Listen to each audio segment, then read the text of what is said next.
Ya. Jadi macam mana keadaan mangsa sendiri dan adakah suspek yang 4 tu boleh menduduki SPM atau macam mana? Ya, SPM akan tetap diteruskan. Sebab tu bagi saya soal itu kita juga perlu beri tumpuan, dan mangsa ketika ini sedang mendapatkan rawatan di hospital dan juga sokongan psiko-emosi di peringkat hospital lah. Jadi semuanya telah pun diambil tindakan oleh bahagian masing-masing, khususnya untuk perlindungan kanak-kanak ini. Maksudnya boleh dulu lah. Ya, 3 November masih akan ambil SPM. Kita akan pastikan juga dalam soal itu supaya mereka tidak ketinggalan dalam pendidikan mereka. Kita murid yang menjadi suspek kes telah ditahan reman oleh pihak polis. Kebenaran untuk suspek menduduki Peperiksaan Sijil Pelajaran Malaysia SPM tidak sama sekali bermakna mereka akan terlepas dari hukuman.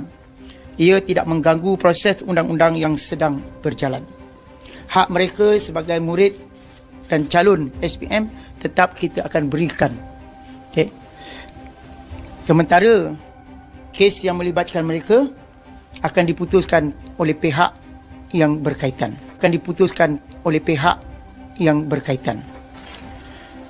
Suspek yang terlibat tidak akan mengambil SPM di sekolah. Sebaliknya, mereka akan berada di tempat yang ditetapkan, sama ada di tempat tahanan atau di tempat yang berasingan dari pusat di sekolah mereka.